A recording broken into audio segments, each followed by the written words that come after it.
Welcome into the Bobby Carpenter Show, and we love it. We get close to the end of the week here, and that means we get to welcome in our guy, Mr. Ben Scott Stevens, our vehicle, if you will, to the West Coast, to the left coast. How is everything out there in sunny California? Because we finally got a little cold snap here in the Midwest. I just heard from Pat that you guys got about 6 inches of snow overnight. That's a very large amount of snow. Over here, it's about 68 degrees and sunny. I played golf with my father yesterday. It was 80 degrees, pretty windy, but I'm not going to complain. So January in California, in the heart of Big Ten country, going pretty swell. Let me ask you this, and we might even get into a little bit of this NFL, touch on maybe some of those lines as well. But you've got the Los Angeles Rams, who, as you know, Ben, living in that region right now, what that weather is like. They're saying it may be the coldest playoff game ever. Yeah. At Soldier Field. How much does that play into the numbers as you're looking at that when people start trying to figure out what the line is going to be and then what side to take? Yeah, Bobby, it really does, right? And I think some of it is narrative, of course. It's cold for everybody. Some teams are used to it. Teams from Los Angeles that live in Southern California and play inside a domed and climate-controlled stadium probably not as aware of it. And it's something that's very difficult to prepare for. Sometimes you'll see teams prepare for a loud environment in college football, crowd noise by bumping in music, bumping in the speakers to try to make it as loud and raucous as possible. You can't really do that with cold. We've seen teams try to replicate rain by squirting water on footballs before the quarterback throws. It's very difficult to really reflect those environments and the climate as you're getting prepared for a game. I'll just say this. LA knows it. The odds makers know it. Chicago knows it as well. But the Rams are 1-9 in their last 10 games in Chicago. Is that just coincidence, or is that a large sample size? I think when you have 10 games and a pretty strong trend in a 10-game sample size, and they don't play each other every year, they're not divisional mates, so on and so forth, but there's definitely a little credence to it, I would say. Yeah, 100%. I mean, I played in one that was like -4. It was very cold, but I like that. And the hardest thing is, how does that cold impact a 37-year-old, right? Who, honestly, that game last week in Carolina was unbelievable because I was in Charlotte and I could hear the stadium and how crazy it was, and then just and everybody disappointed. Hey, I want to ask you, because we will get the NFL stuff, Bob. I think you're absolutely spot on that. But give me some takeaways that you found or that you saw from this Miami team versus Ole Miss that keeps them in the mix in this national championship game and on that lineup. I mean, IU's favored by more than a touchdown in this. Yeah, they certainly are, Schlegs, and the market loves Indiana. You would expect the betting public with the dominance that the Hoosiers have put out there. 69 points is that point differential for IU in the college football playoff. The only team ever in the history of the 12 years now of the CFP to win multiple games by at least 4 touchdowns. The public all over IU. The Sharps, though, as well, all over Indiana as well. 97% of the betting handle on the Circus Sportsbook out in Las Vegas, one of the sharper books because you have to be in person, all on the Hoosiers. And I think that's correct. But here's why Miami can stay in this football game. Because, at least on paper, they have the physicality up front on either side of the line of scrimmage to contend with Indiana. Miami has had one of the best offensive lines in the sport all year long. We have seen Mark Fletcher Jr. dominate in the CFP half of the 6 games this year that he has rushed for at least 90 yards on the ground in the most important in the 3 wins for the Canes in the college football playoff. We have seen Miami get after the quarterback. They sacked Julian Sayin 5 times. They sacked Marcel Reed 7 times in their first 2 games. Only got to Trinidad Chambliss once in the CFP semifinal there in the Fiesta Bowl. But Schlegs, that's what I would say is the point of optimism for Miami. They have the physicality, at least on paper, to match Indiana up front on either side of the football. They have the physicality to match them. Indiana is not very big. Miami offensive line is huge, and the narrative has continued to be the whole time that I thought at some point Indiana's D-line would get worn down. We look at the age differential and everything else and the experience of some of these players, and then watching obviously what Miami's done. One of the hottest teams in college football once they got in, and the teams they beat, they've looked pretty good.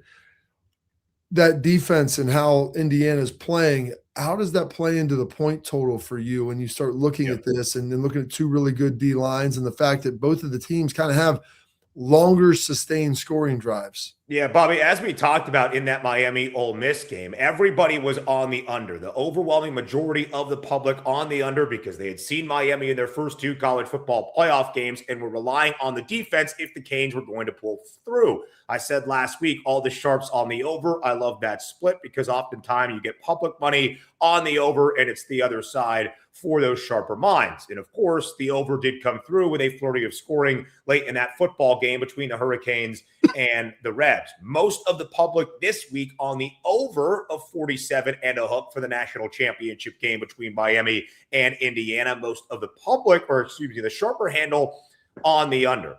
Really, Bobby, the question becomes, what can that Miami offense generate against this Indiana defense that is playing at an otherworldly and elite level? Will Mark Fletcher Jr. continue to have that success on the ground? Both he and Maury Brown had that success in the college football playoff semi against Ole Miss, as I anticipated, something I did not expect. Ole Miss's defensive line getting after Carson Beck, who had to throw the football a lot, 4 sacks. The only time this year that Carson Beck has been sacked more than 2 times in a single game. And again, when you think about time of possession in the CFP semi, in the Fiesta Bowl against Ole Miss, Miami nearly had 23 more minutes with the football and had to come back with the game-winning score in the final 2 minutes of regulation. So I think Miami's calling card is going to be establish the run, be physical up front, have long sustained drives that result in points, whatever that might be, and try to contain Indiana from any explosive plays. The Hoosiers are going to run the football as well. They've run it at least 40 times in their 2 CFP games. I think the point total is very, very sharp. I'm not necessarily, Bobby, thinking there's a great edge like I had for the Fiesta Bowl or expecting Indiana necessarily, although maybe it's flawed to not expect Indiana to score 38-42 points to basically push the game to the over by themselves. Hey, Ben, when you're looking at this, what are you taking? I mean, I think that total is going to be some money. Funny that you said that the shark money is on the under. I think it's going to be the over. But what are some other, like, how are you betting this game? Should you be able to, if you were able to bet in the state of California, how would you bet this game? And are there some other interesting bets out there that you're like, man, this is something that you need to keep an eye on? So I mentioned ahead of the Oregon game that I was going to bet Indiana plus 130 at the time to win the national championship because either IU or Oregon was going to be favored in that national championship game. The projected line was about 6.5 in favor of the Hoosiers, but with how impressive, historic, and dominant they have been in this college football playoff run, opened at 7.5, all that money on IU, public and sharp, now at 8.5. I'm not so sure there's a great bet. I would probably lay the number with Indiana to win this game by at least double digits, just based on what we have seen so far. I don't necessarily think it's another 35-point rout, but frankly, who knows right now with a team that is making history every time they step onto the football field. So one of the other angles you got to look at, Schlegs, if you have them available, is prop bets. And I would look at Fernando Mendoza, over 16.5 rushing yards. He's gone over that number in 11 of 15 games. I mentioned Miami's propensity to get after the quarterback. Easier said than done against a really stout Indiana offensive line. But if Ruben Bain and Akeem Mesidor do break into the backfield, Fernando Mendoza has the athleticism, has the mobility to escape the pocket and take off utilizing his legs. 28 rushing yards against Oregon in the Peach Bowl in that college football playoff semi-win. Very, very interesting. We'll get to some more of maybe some props, some other stuff that's coming in there, maybe some point totals for even individual teams, first half lines, and everything else. We get all of that coming to with our guy, Ben Scott Stevens, after a message from our friends at FanDuel. So you know how fast the NFL game days move. One big play, everything changes. That's why live betting on FanDuel. It's a game changer with FanDuel. You can bet in real time while the game unfolds. Score just flip, jump on a new spread or a live money line. Wide receivers heating up, bet the next touchdown score or total yards. Think that drive stalls in the red zone. Take a live field goal prop or fade the total. Live player props, team totals, drive results, updated spreads, next play markets. It's all there. It's fast. It's fun. And with FanDuel, your live bets move as quickly as the game does. So whether you're riding momentum or fading big plays and the hype, FanDuel puts you right in the middle of every moment. Visit FanDuel.com/bigplay to download the app and bet NFL Live all season long. Must be 21 older and present in select states. For Kansas, in affiliation with Kansas Star Casino, 18 older and present in D.C., Kentucky, or Wyoming. Gambling problem? Call 1-800-GAMBLER or visit rg-help.com. Call 1-888-789-777 or visit ccpg.org/chat in Connecticut or visit mdgamblinghelp.org in Maryland. Hope is here. Visit gamblinghelplinema.org or call 800-327-5050 for 24/7 support in Massachusetts or call 877-8-HOPE-NY or text HOPE-NY in New York. More of the Bobby Carpenter Show coming up next.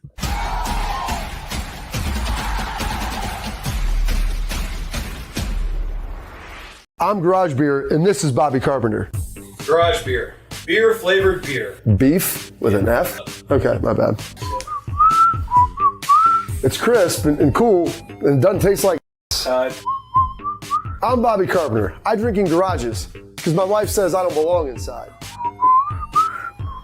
If you like a cold breeze on your bag, drink Garage Beer. It's American, and so can you. Garage Beer. Beer flavored beer.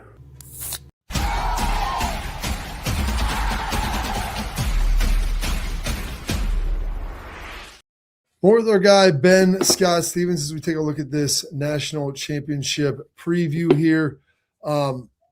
You don't think it's going to be a big rout. The last couple games, Indiana has just been on a tear. Yeah. Is there any value? Can you go find any alternative lines, juice that up, that if you think Indiana might pull away and lay 14 or lay 21 in that?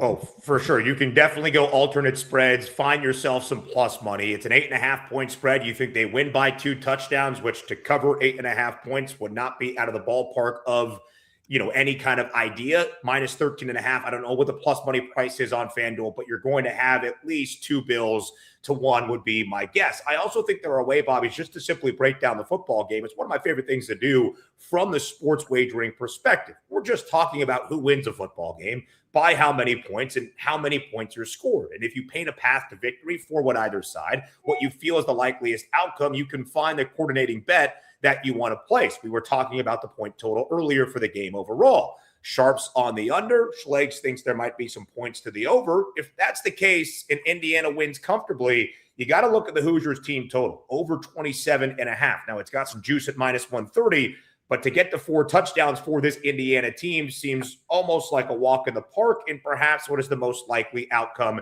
in this spot. We have seen Indiana as well be dominant from the very jump. The only team in the history of the 12-team college football playoff of the 8 that have earned an opening round bye to even be ahead at the break in their first game following that open weekend. They led Alabama by 17 at the Rose Bowl. They jumped all over Oregon, 35-7, the lead at the half in the Peach Bowl as well. If you want a shorter price than laying 8.5 for the game overall, the Hoosiers minus 5.5 in the first half to continue their strong and impressive starts would be a way of looking at it. So one of the things I saw where you could bet after Miami won on Thursday, the Friday, you could actually take a futures line and take a look at that with Oregon or with Indiana. I think Indiana, from what I remember, was around 5.5, minus 5.5. Yeah. It opened at 7.5. Now it's up to 8.5. Do you see much more movement with that here prior to kick? Do you think it'll go up at day game, go down day of game? Where do you kind of envision that moving? Because it's a lot of movement there for just 2 days. Yeah, no, I don't think it moves much more, Bobby, perhaps to 9.5, but Indiana's not going to think. I do not believe Indiana touches double digits. It's only plus 138 minus 13.5. That's terrible. That's terrible. You're talking about now winning a game by 14 points as opposed to 9, a 5-point margin that would necessitate a touchdown. That's crazy, but I also think if you just read between the lines and you've been around this thing for a while, that goes to show you the odds makers do not want to give you the carrot. They do not want to dangle that big plus money price because of what Indiana has done and how large those margins have been. I don't think this line moves much more, Bobby, because as I said, 84% of the public handle on Indiana as the favorite, 97% of the sharp handle as I see it out in Sin City on Indiana as the favorite. there's not going to be, at least in my estimation, a super, super large bet that would come in and change this either which way, unless Miami started to take some money as we get closer to Monday, which could happen. I don't think it gets larger than 8.5. If anything, maybe it trends back down to 8, 7.5. I think this will be the final spread, 8.5 points in favor of the Hoosiers to win their first ever national championship. I like it. I liked it a lot better at 7.5. Yeah. Getting to 8.5 is a little steep for me. If you were going to give me 2-1 on like 13.5, or maybe sure. 3-1 on like Like 20.5, 76 or something. That's crazy. It's yeah, like you got to be starting to get close to 2-1 money for like every touchdown has got to give me like another $100 back, basically. And I think they're worried about that just based upon what Indiana has done here historically in the last couple of games. Want to turn a little bit, and like there's some nice NFL games that are going on right here in the divisional round. Any of those 4 games particularly interest you that you think that there's a side that might be more advantageous than the rest? I would look at the Houston Texans in their spot against the Patriots. I'm a little bit concerned for New England and that offensive front, protecting Drake May, keeping him upright against this Texans defense that has been absolutely ferocious the entirety of the season, and we saw that on full display against Aaron Rodgers. Now, Drake May has much more mobility than the 42-year-old quarterback, but I'm a little bit worried for the Pats in this spot. You can really look at those top 2 seeds, Bobby, in the AFC and start to poke the holes and find some questions. I've been looking to fade Denver all year. I think Buffalo goes into Mile High and wins that game outright. The Patriots only have 1 win against a team above 500. That was way back in early October against this Buffalo team on the road in Orchard Park. When does that start to catch up with you when you are in those significant stages in the postseason? I think the line is maybe a little bit too strong in favor of Seattle, but Brock Purdy, outside of last week as an underdog, has not been all that great. There's a reason that number is the way it is. I think the 49ers were able to overcome some of the injuries that were going to catch up to them. And despite the cold weather, I think the Rams are the better football team. I would look at LA to win. I don't think I'm touching that game knowing what Chicago can do in the second half. What I would say is if the Bears are trailing by a lot, look at a live spread. Take some points with Chicago to at least make it competitive in the final 2 quarters if they are trailing. I like that. This is fascinating, by the way. Ben, you're fascinating. This is his thing. He's a numbers guy, Schlegs. I love it. 2 questions to get you out of here. Number 1, is there a future Super Bowl champ that you like? And then number 2, the 2026 college football season futures will open the night after the game. Is there anybody in there you think could have some good value? Super Bowl value, not necessarily. I would have had a ticket on the Rams earlier. I think the Seahawks presented a lot of value in the middle of October, being this team and being as good as they are. I did bet plus 475 last week before the wild card round began for Buffalo to win the AFC Championship, just liking their path and liking the value. If they could get through Jacksonville, we'll see if I can find an area to hedge that out in a potential AFC title game. Got to get through the Broncos first. In terms of the 2026 college football season and the future prices to win a national championship, if we have seen anything here in the transfer portal, you have to think Indiana is going to be back. I am incredibly excited to see what that number looks like. How short is that number going to be? Is it 4-1, 5-1? Is it still Indiana? So it's plus 750 as they're around the teams that you would expect to be there. The Ohio States, the Alabamas, the Georgias of the world. But I think Indiana is locked and loaded and restored to come back. I would also keep an eye, Bobby, on 2 teams that I highlighted for everybody here on the show throughout the college football season that I thought were legitimate, that I thought were going to contend for a national championship and a college football playoff spot. Texas Tech and Oregon. Same thing for the Red Raiders, reloaded in the transfer portal. And although Oregon has the change in coordinators to have Dante Moore back in Eugene for another year, those would be the 3 teams I look at, which is not all that surprising perhaps because of what we have seen this year. But Indiana, Texas Tech, and Oregon probably going to be the numbers that I pay attention to the most. I love it, Ben. We appreciate you, sir. Enjoy your wonderful weekend here. Enjoy the warm weather, and we'll catch up again soon. Catch up with you guys soon. Have a lovely Monday for a national championship game. You too, bro. Excited. Always talking to our guy, Mr. Ben Scott Stevens. All right, I want to say to our friends at Export Schlegs, parents and athletes, protect what matters most with Export mouth guards, trusted by professional athletes, designed by NHL team dentist. Export mouth guards feature 3 layers of advanced protection. They're scientifically tested to help absorb those big impact hits in both your teeth and your brain. They've got carbon fiber in there that's custom printed, 3D printed right into your grill for more protection, better performance, max comfort, and clear communication. When you focus on your game, not on your gear, don't take chances with your safety. Visit exportguards.com/Bobby today and save 15% on your order. Export, protect what matters most. We got more of the Bobby Carpenter Show and a Hall of Fame induction announcement coming up next.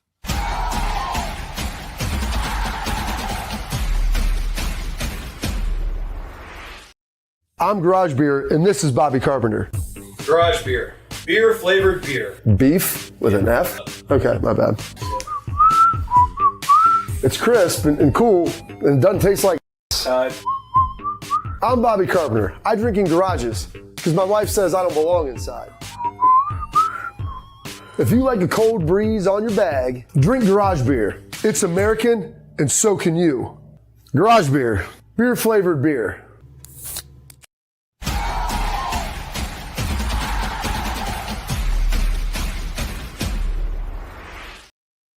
Welcome back into the program, and our guy, Schlegs, one of our own, going in as the fourth linebacker to be inducted into the College Football Hall of Fame out of Ohio State. You have Randy Gradishire. You have Chris Spielman. Oh, goodness. Tom Cousineau. And now our guy, Mr. James. AJ's not in it? Not yet. Mr. James Laurinaitis. I said there was 4. That was 3. I know. I knew those 3 for sure. Well, when I said there was 4 and you knew James was going in, did you think? I know, but I said that because it surprised me. So you just figured that out. I like that. And there's still time. I mean, AJ's got a Lombardi Award, and it wouldn't surprise multiple times. He's the all-time leading tackler of the Green Bay Packers. James, the all-time leading tackler of the Rams. Yeah. Pretty cool that we get to say that James was our ankle biter. Yeah. I always tell people James is my backup, and so super happy for him to be a part of it. I mean, I don't know how much this matters in recruiting anymore, Schlegs. Is that a big deal, you think? I think it's here's the deal. It's a big deal with the relationship, who you get coached by, but it's only going to be a big deal to the people that think it's a big deal. And those people that think it's a big deal are the ones that are probably going to stay for a little less, Bob, right? If you're in the NFL and you know this, and we've been with guys, right? Quality of life, the location, the training facility, the coach that you have there, and that relationship, it might not bridge the gap of millions of dollars, but like if it's a little bit of change on the table and it's really close and you feel good about it, they feel good about it, they know that there's probably some meat left on that bone on both sides, like we alluded to the other day, they'll stay because they want that relationship, they want that development. And I think that like at Ohio State, because of how the talent has produced so quickly at the next level, it helps because I understand that it's very hard to educate and communicate that staying here, developing here allows you to go get the real money faster, which is the second contract in the NFL, because the NFL is not about developing. The NFL is about playing. Okay, so the more that you can develop, the better you'll do when you get there. The better you do that you get there, the faster you get to that second, which equals more money. So it's going to be the right fit and the right person, the right family that decides that this is what we want to do here at Ohio State. When did you know, Schlegs, that James was going to be legit? I knew, well, one, he was playing a little bit out of position because he was backing you up as Sam. But I would say in that room, Bob, James was very like into the weeds of learning, and he just went hard. Like, a guy has it. He was very instinctual. I think early on, Bob, I would say probably that spring ball, because remember, I graduated early and I kind of like helped, and I just got to sit down and talk to him about, because he was transitioning from Sam to Mike.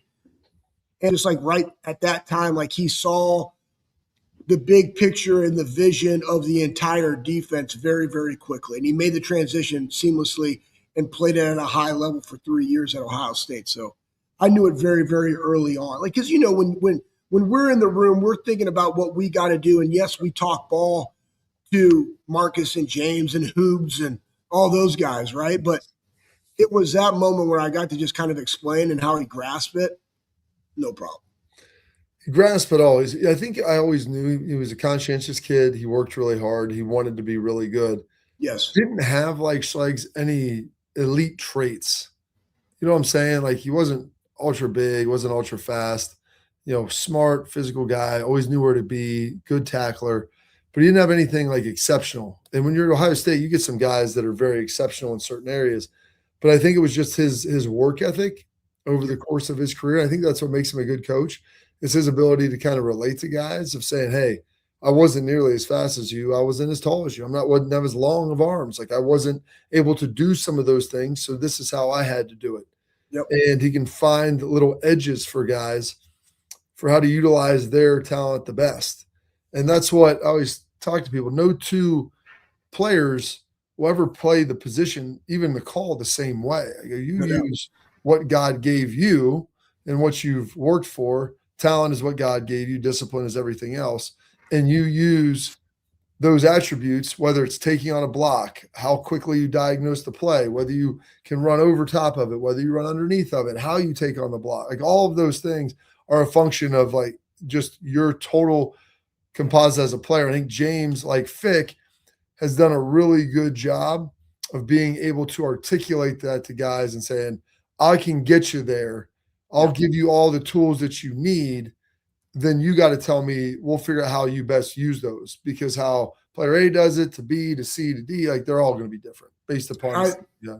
I think he's really helped Peyton because they're very similar in stature, Bob, right? Would you agree? Yeah. Riley being able to be in there. I think James's perspective of understanding the defense and how to put those guys in the best position, because you're absolutely right, Bob. Ryan Shazier, freak of nature, right? Could take 2 false steps and still get there because he was just so fast, right? I 100% could not do that. I had to use my brain and say, okay, in this mismatch, like, how do I put myself in the best position possible? So I had to use more intellect there and just brute strength, because those were the qualities that I possessed. And I think James understands that. And also, I don't want to stretch you too much on the intellect. We're up against it here. You can defend yourself. Fair enough. Right.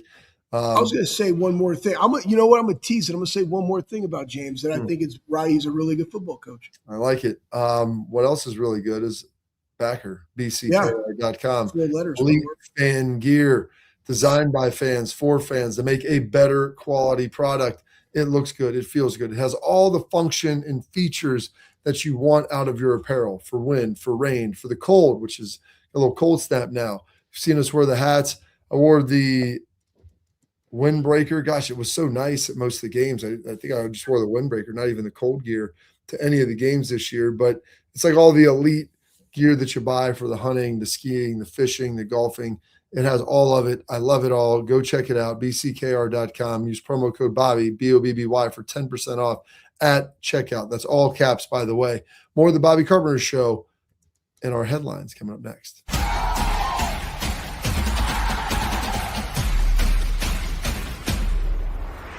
I'm Garage Beer, and this is Bobby Carpenter. Garage Beer. Beer flavored beer. Beef with an F? Okay, my bad. It's crisp and cool, and doesn't taste like I'm Bobby Carpenter. I drink in garages because my wife says I don't belong inside. If you like a cold breeze on your bag, drink Garage Beer. It's American, and so can you. Garage Beer. Beer flavored beer.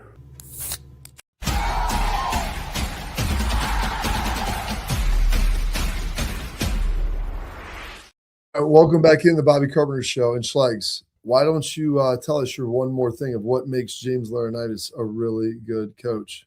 I think the other thing, too, is when you get into coaching in any regard, doesn't matter the level, he's just talking to me about where is he going, who's he visiting, how is he talking ball with people. And it's one of the things that I appreciate about Matty P. Like, they're fanatical about how do you communicate what their players need to be at their best. And so whether he goes back and visits coaches that he had in the NFL that he highly respects that pour into him, and then he's able to pour into the guys, or just learning from within the room and learning what offenses like to do, just different perspective. He's phenomenal about that. And most importantly, in 2026, because we gave him the nickname Whiskers because he was curious. Yeah. Fair enough. All right, on to the next. What do we got? What are we in right now? That's lift it or leave it. I Okay, thought you would like James's nickname, Whiskers, because he was curious. I like that. Lift it or leave it. Okay. You got a couple questions here for you. Some burning issues, a deep burn that you said. Number one, Schleiks, let's answer this for the folks. When is the best time to take creatine? Before the lift, after the lift, in the morning when you get up? All the time? At all of those? I mean, creatine, the most studied supplement of all time. Everybody's a little bit different. I don't like doing it when I'm like heavy running. Yeah, cramp up. Yeah, you got to cramp up. But before a lift, I don't think it really matters, honestly. Okay, I took people go like BCAAs and they do it after, or they'll do it before. I like to do it kind of like before. I do I just take the gummies now. I needed some vitamin D, so I got the vitamin D gummies, and I just take the creatine gummies at the same time because who knows when I'm going to be able to take them. Exactly. I'm trying to get my wife to take it. They say it's supposed to. Honestly, hey, people out there, this was what we had. This was the guy. This was, man, remember this tub right here, Bob? Celtec. Oh, dude, Celtec will swole you up. Oh, my gosh. It's hard to find now. I got to blow the dust off this. It's been sitting on the shelf. You know what? I might need to get on Celtec because I'm trying to get. Still good. It's got the little packets in there to make it fresh. Yeah. Well, we're going to have to pause on that because I'll tell you about some of my goals. I just put together all of our goal sheets for my family. I printed them off. And then she's like, you know what? We put together, we write them down. All right. And then at the bottom, I laminate, I type them up. And then you know what you do? You sign it. You sign your name to it at the bottom. That's how you achieve your goals. Pat, take notes on that. Hey, I'll tell you this. All the people that are watching this, because we're all older, and this is what we do. Here's what I would recommend. You already said you had the creatine, right, Bob? Boom. Yeah. But this one right here for your joints, glucosamine and Jordan. I took so much of that when I was younger that I think fish oils and collagen. I take fish oils in college. I take that, and they've gotten the Buckeye recovery back. Fish oils are supposed to also help your brain, is what I've been told. So trying to stay. And I tell my wife that's what nicotine does as well. So it does. Well, I think the amount that you consume might be detrimental at some level, but either way, lift it or leave it. Indiana and Miami are the two best teams in the country. And what I'm asking here, Schleiks, is in the college basketball tournament, very rarely do the two best teams make it to the final in a one-off situation because anybody can get beat on any day. But do you think that the two best teams got here this year? Lift it or leave it? Oh, I'm going to say lift it simply for the fact that they won the games, and it's predicated upon winning. So I'm going to lift it. Miami's done a great job. They beat Texas A&M. They beat Ohio State. They beat Ole Miss. Indiana is 15-0. Start to finish, have looked really good. Very, very physical game. Best game they played all year was against Ohio State in the Big Ten championship game. So I'm going to lift it because they're the ones that survived and that are playing in this. And Indiana has done it in a fashion that we haven't seen. Very similar to what Ohio State did last year in their run. So I'm going to leave this because I think Indiana is one of the best teams. I think Miami got as hot like Ohio State was last year, and they're playing really well right now, which matters. And so I think Notre Dame, you could argue, is maybe one of the best teams in football, and they didn't even make it in. I think Ohio State is in that category. And when you play teams in a one-off, things go bad. You throw a pick six, you lose the game. And that's the reality of it. And I think Ole Miss was potentially in that category as well with how they were playing. Part of being the best team is that you don't make those mistakes, and that's. I understand that, but here's the thing: every other sport, you play a best of 7 series because over the course of 7, there's going to be the ebbs and flows in every game, and you're going to be able to get a larger sample size, and that's going to work out. Or when you have a one-off, you may be seeing the 1 out of 10 or the 3 out of 10 that falls in that. And believe me, that matters. The results on the field matter. I go, just because they beat them doesn't mean they're a better overall teams. It means they were better on that day, and that's what counts. But I think this is pretty good because I think Indiana is definitely that. They have been the most consistent, high-performing team all year. And I think Miami, to their credit, is playing the best right now, at least on their side of the bracket. I don't know if they're playing better than Indiana, but they obviously played well enough to get there. All right, number 2. Indiana has the coaching advantage and the quarterback advantage on Monday night. Lift it. I don't even really need to expand upon it. I mean, you've heard so many people just talk about how well coached Indiana is. They're not going to beat themselves. They take advantage of their opportunities. And honestly, part of this game is the mental side, right? So Miami played almost an absolutely perfect game against Ohio State.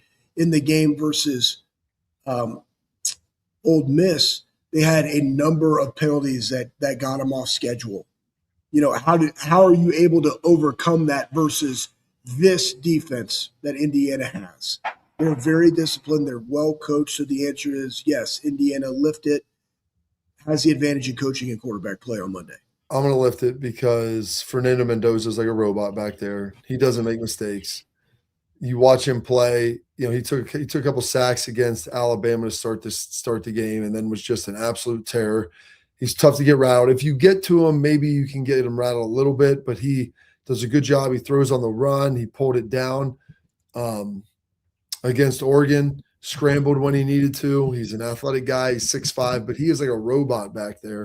How he plays.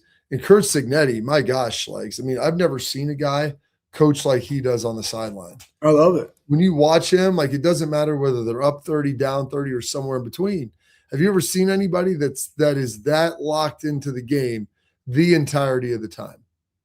Yeah, I have. Urban was like that, right? Urban, I mean, Saban, like dudes that are Bill Belichick, dudes that are just absolutely maniacal about the process and about performance. I think Tress is like that, and I also think Ryan's like that. Kirby's very animated. Kirby is very, very involved in the defensive side of Georgia and what they do.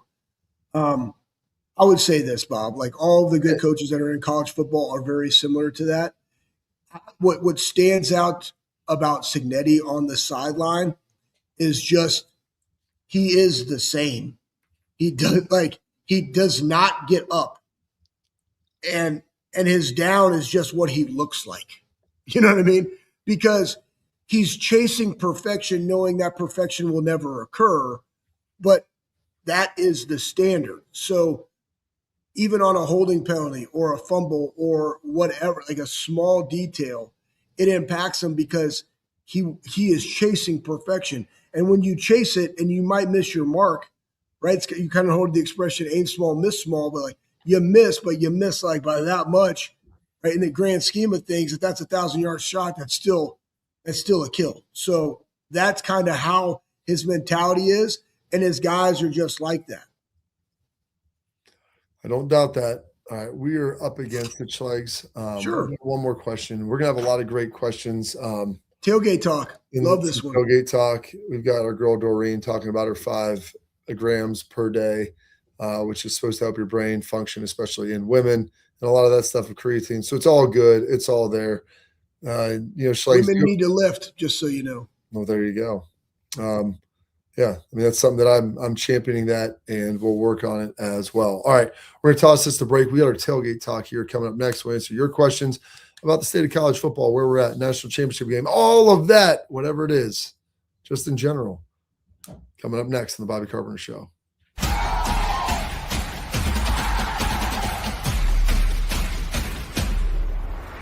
I'm Garage Beer, and this is Bobby Carpenter. Garage beer. Beer flavored beer. Beef with an F? Okay, my bad. It's crisp and cool and doesn't taste like I'm Bobby Carpenter. I drink in garages because my wife says I don't belong inside. If you like a cold breeze on your bag, drink Garage Beer. It's American, and so can you. Garage Beer. Beer flavored beer.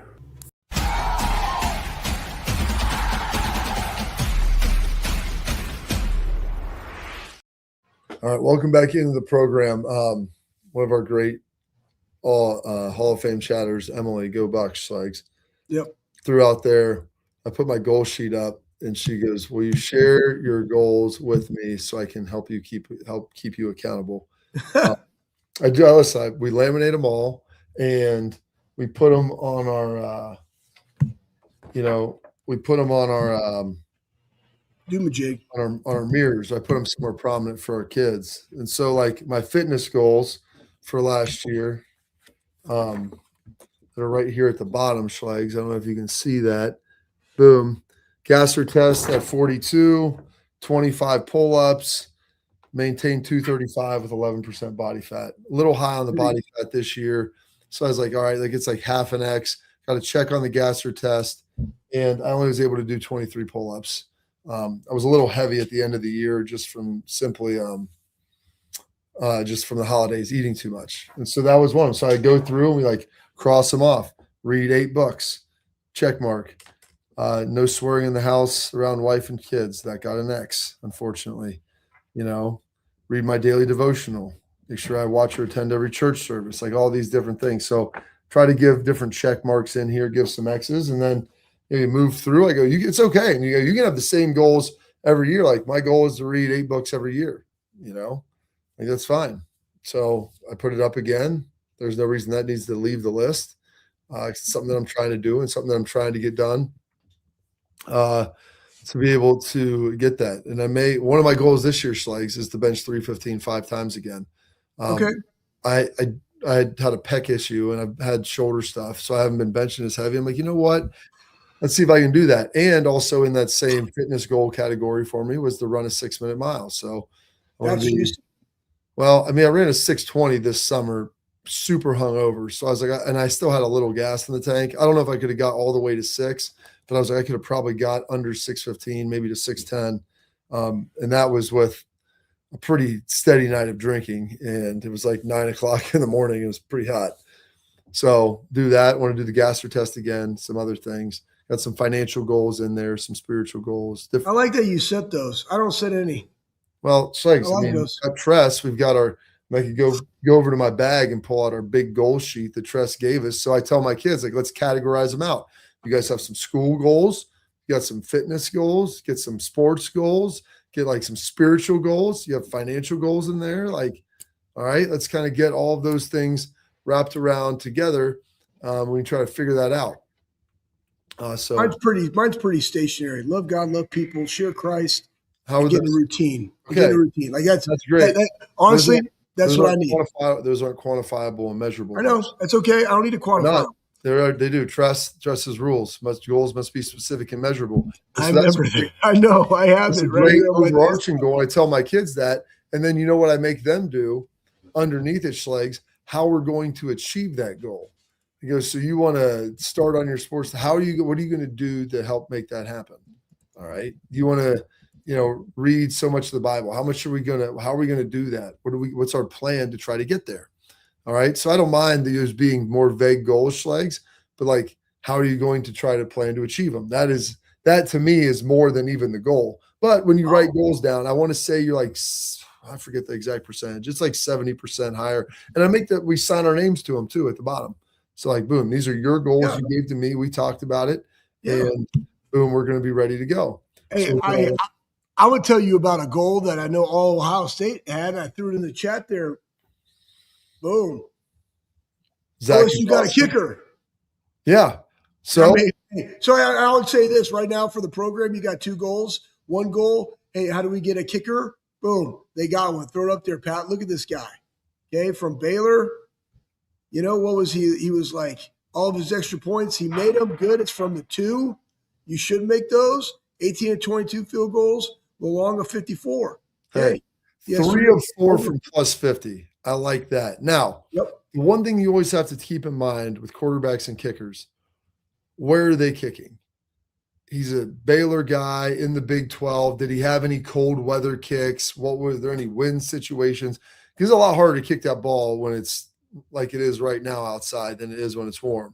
But I love the fact that he's 3 of 4 from over 50 yards. That might have got you a national championship in 2022 and you beat Georgia, if you could make a 50-yarder then, that's putting you against TCU, which probably gets it done. And maybe last year you beat Michigan, but maybe then you don't win the national title. This year, maybe you beat Indiana ultimately with that, or potentially end up beating Miami. So all that's in play. That was one of the most unsung signings, and people were all about it and all up in arms and going a little crazy. But I think that was pretty important. I don't know why people would go crazy. I'm going to ask you this, Bob. Like, this is tailgate talk, so we're talking around the water cooler. Where do you think Ohio State stands right now with the offensive coordinator position and like the timing of the NFL in that season and just letting it all play out, kind of like it was a couple years ago? Do you think they're leaning more toward NFL-esque? I haven't talked. Well, you only have to talk to anybody, but just kind of like your perspective of none of that really transpired in the coach poach, right? I don't know if you need an NFL guy. I think you need the best guy and the best guy that's the best fit. So I'm not against somebody being internal. I think it might be beneficial to have some outside ideas and things come in. I think it's always good to have someone challenging, especially someone that knows you, who's familiar with your system and scheme. So they understand the pros and cons of it, and they can maybe add some other things in and give it some wrinkles that maybe weren't there. One other thing that I want to get to here, Schleich, since I guess we got tomorrow, we can get into it a little bit as well there. But that offensive coordinator thing is an interesting piece. The good news is on defensive side, like I feel pretty confident that Matt Patricia is going to be here moving on. I know that he hasn't issued his "I'm back" post because Schleich, that's when you know you're official. And when everybody issues that out, I think we saw Austin Serveld's come out last. Austin Serveld put that out there. You got I don't remember seeing Carson's. I definitely saw Luke Montgomery, but Carson's was early. I think they just trickle them out every so many days. I wouldn't be shocked if we see Dick Trickle. Yeah. If they see Kenyatta Jackson's here soon, I think he's going to be back. But having Matt Patricia back, I think, is a huge piece of this. I know he's excited to kind of look at this defense in a new way. Also, they had the Bama transfers in today. Quay Rasal was in there. Looks good. Big physical guy. You know who looks really good? Who? We can get into this a little bit tomorrow. What the hell is his name? The dude from Wisconsin that came in the outside back. The linebacker. Arm. Dude, he's got this hair Schleich. You'd be super envious of it. He looks like he's off Stranger Things, dude. He's got this big, like 80s, like Michael J. Fox style, like mullet from back in the day, just so much hair, kind of with some hang time in the back. And he's a tall dude. Yeah, he's very 6'4". long, athletic. He's a full 6'4". And it's been very awesome to kind of see him, watch him go in there. But he was in there today. I don't know half these guys. I asked Peyton Pierce and Luke Montgomery, I go, when are we going to have the meet the team day? Yeah, I go, where they all have, you guys all have name tags. You walk around, you getting to know your teammates. He's like, you ain't kidding. Because like, they're like us. So like, they don't know any of these new guys. I mean, there's a bunch of new high school guys coming in. There's more portal guys coming in. Poor Stu and Sean and Solo and Tyler, they're just overwhelmed in the training room with all the guys coming through with physicals and everything else they've got. So a lot of things. Allegro, thank you. Raj in the chat throwing that up, but Allegro looks good, man. Like physically, I haven't watched him move yet, but watching him walk in there, looks like a loose hip guy, long guy, and maybe like an Arvelish style player. Like him and Quay Rasal hopefully will be like Arvelish style edge guys. Like that's what they need. They needed to find that guy. You got TJ Alford, you've got our guy Riley there as well, and Peyton Pierce, but you just need to continue to develop those long edge guys that can give you some position flexibility. Christian Allegro, which is good. I called him maybe I'll call him Pat Pete. CA. I mean, Bennett Christian and then Christian Allegro. Bennett, that's a before and after Schlegs, like right. on Wheel of Fortune, Bennett Christian Allegro. But he sounds like an Italian herb, like I don't know. Sprinkle some Allegro on there. Throw a little Allegro on it. It's like All right, we're long for a break. That's our tailgate talk. Allegro. Guys, when are we building the statue? Who knows? We'll be wrapping up with Schlegs' parting thoughts and side nuggets here coming up next on the Bobby Carpenter Show.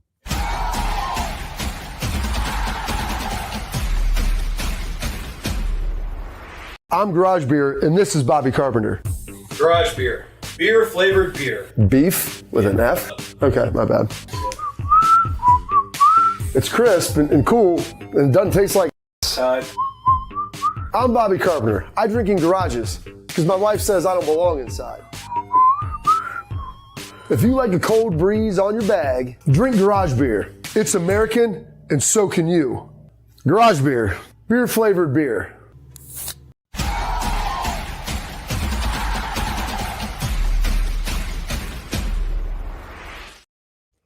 All right, Schlegs. One of the other questions in here says, do we go after the Twins with Kenyatta staying? I don't know who the Twins are. Twin Peaks. I don't think that's it. No. Emily, who are the Twins that you would be referring to? And yeah, Kenyatta, I don't know if that's been official yet or not. I think that I feel pretty good saying that I think that he's going to be coming back. The Armstrong Twins, what does that have to do with Kenyatta? They play offensive line. Yep. Say that's guys. No. Say that's guys. Who is that? Does bench pressing 315 10 times at 50 count if that's your body weight? 100%. You're fine. Yeah, you can It's do all it. That's good. power. Listen, if you weigh 315, but you can bench it 10 times, dude, that's putting you around like a high 300-pound bencher. Close. Well, to here, let me get here. Where's my sheet of my Oh, projected? they're Alabama. I don't know. I don't think with Kenyatta there. I think you're pretty good with where you're at on the defensive line. Need to maybe still add some depth, but I think you feel pretty good about it in general. So thank you though, Emily, for that. The Alabama, the Desir twins. Hey, and I would say this: the good thing about your absolutely strength, and that's a little bit more of a work FSU. capacity. But as you lose weight, guess what? That number was only going to go down to like 7 or even 5, and then you'll just be a shredded 250, still bench pressing, 315. So hey, keep it up. Not benching 315, so he's benching 315 10 times. I know. That's like a 375 bench, dude. That's legit. I'm about like probably 6 or 7, but I got to put the band around my elbows. No, it doesn't count. Modalities. Bullshit, it doesn't count. No, it does count. It 100% counts. Listen, Why? man, modify, don't miss. I don't care. Modify, I wear knee don't sleeves and I miss. can still like whoa. And that's the thing. Hey guys, don't compare yourself to other people. If those all squats, all depth are not the same. All right. So yeah, parallel is parallel, but how you get there a little bit different based on your physiological makeup. And guess what? Hey man, if you're 50 and you got to modify certain things so you can do it, guess what? You're still doing it. Because what you do right now in your 30s, your 40s, your 50s sets you up for your 70s. So all the people like Bob likes to be like buy the book, do certain things. I don't care. Just keep doing you. That's the number one thing. I got Bob, no continue. problem. Go on to the thing. Go Yeah. on to a thing. Go on to You're a the thing. one that's got your parting shots and side nuggets. I don't know. No, that's all right. Well, let's go to this. How about this one? Love the portal. Can we get into, you want to go to the basketball one first, Bob? Because I thought that was nice. Let's do the basketball one. Throw it up there, Pat. So the basketball program, the basketball peeps, they're like, hey, let's change the calendar to where this kind of makes sense. And what is it? How does it make sense? Now, I'm not saying I like it for our calendar, but at least it gets some stability. But it's going to be a 15-day period after the national championship game. That makes a lot of sense because guess what? That means your people that are on your team are hopping into the portal prior to it. They're playing. Yeah. I like that. During the tournament, you would have people getting in the portal like that. Could you imagine that, Bob? Could you imagine like your guard, right? Like it's happened. It happened. Oregon had a couple running backs not playing the game and getting it. No, their backup running back, their starting running back was injured. Their backup running back hopped in the portal, did not play any. I mean, just imagine you as a coach going into that, like the semifinals of college football, and the number 2 guy who got all those reps in training camp and all that, I think he had almost 500 yards during the season. He ain't going. Terrible. Yeah, that's it's wild. That's hopefully they'd get that done. That's why I was talking to the coaches' legs. Hopefully they can push this portal back into the spring, which is because the main reason when guys leave, they base their situation off what the playing time was last year as the team. Exactly. So when you get back into it, all of a sudden, like, wow, this is a role that I like. I'm playing a lot more. I'm doing this. I'm doing that, as opposed to just having the remembrance of what happened during the season, and maybe you have a bad taste in your mouth and all that different stuff. You become one of the more featured guys, more prominent players. And then all of a sudden, like, Well, that's Schleg's to steal a line from the Wizard of Oz. Well, it's a horse of a different color. And so that's a big deal. Listen, the red shirt stuff, we're going to get to that. That's a big topic. It's a big conversation. Well, here, I'll throw this one in there, side nugget, and because this is something that's been addressed by everybody, okay? People are concerned about this. Yeah. So go into, you want to go Dante Moore. That's a whole Dante. We've got a minute and a half left, Schleg's. Like, there's no way, Pat, that we can get into that and talk about that. I don't want to go to the Dante Moore and the Raiola, but go to this one because it's very simple, Bob, okay? And it was quarterback rushing. And this is why I want you guys to understand the press pause here. Okay. Will Howard, running quarterback, right? What transpired when he came to Ohio State? He got better at what, Bobby? Starts with a P, ends in assing, especially completion percentage, right? Assing, Schleg's. By 12%. Something he had to work on, and he developed it. Julian Sand, young guy, redshirt freshman, 0 quarterback rushing yards, rushing touchdowns. The ability to learn how to move the chains, when to run, right, along with another year of physical development in the weight room will help that. And because you see it. You see Mendoza, you see Carson Beck, like at the next level, Aaron Rodgers, right? I'm not saying you got to be a Josh Allen. That's not his frame. But just the ability to just move the chains and be a little bit of a threat. Because he can move in the pocket. He's an athletic dude, Bob. Yeah. That he will grow upon this next year. It'll be good. That'll be some good stuff, Schleg's. Thank you for getting that going. That's it. We're going to wrap up this edition of Bobby Carpenter Show.